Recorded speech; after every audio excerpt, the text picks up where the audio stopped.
Winters, an audio story by Joshua Bywater. Oh, finally. We had stopped after hours of driving. We stopped in a town named Winters, of which I thought was a strange name to title a town in the heart of Texas. The sun went down as we had pulled up at the gas station. I looked around. The area was barren. All I could see was small empty homes, fields, and electricity wiring. A small kid ran across the road in the distance with a basketball in his hands.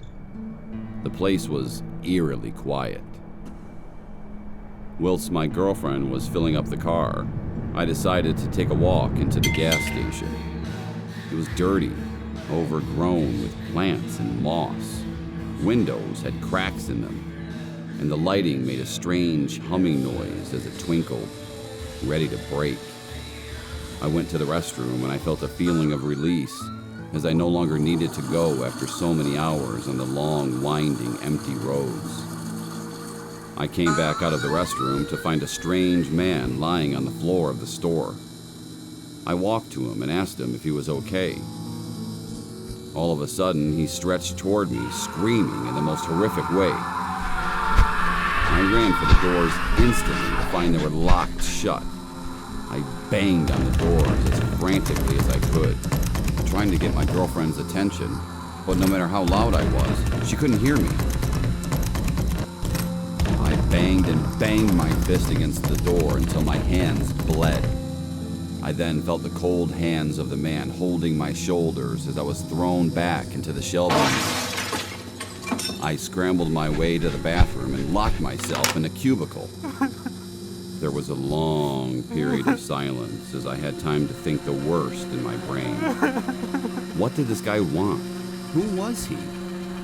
Why couldn't my girl hear me? What is wrong with this town? As I had more time to think, I only began to think of how far away from any normal civilization I was. I was scared for my girlfriend's well-being, as she was still out there, probably wondering where I was. I checked my phone to see 3 missed calls off my girlfriend. I tried to ring her back when my phone died.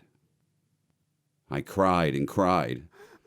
I then opened the door slowly, knowing I had to confront this man and get out of here.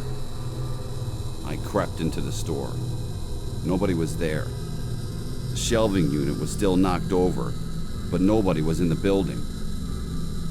I thought of this as my chance to try smashing the windows. I grabbed the chair behind the register and I hit it as hard as I could against the window, over and over. Slowly, cracks formed. I then heard the sound of a grunt from the far corner of the store, and appeared the same man. This time, he had a knife.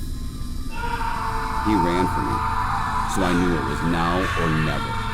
I took my final throw and smash! The window broke. The freshness of the air hit me in a long gush. I spared no time before jumping out to freedom. I ran to the gas pump where my girlfriend had originally parked to find the car had gone. She left.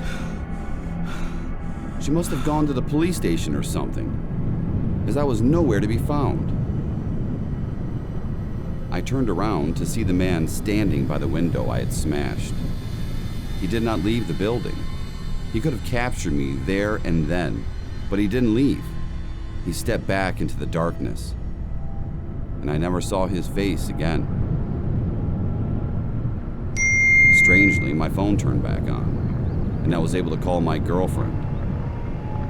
She returned back for me, and we hugged so tight and set off straight back onto our long journey, after a short stop at the police station to report what had happened.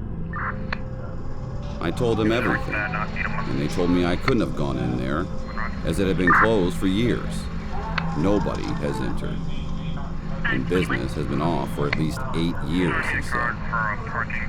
They said they would check the place out, but didn't take me seriously.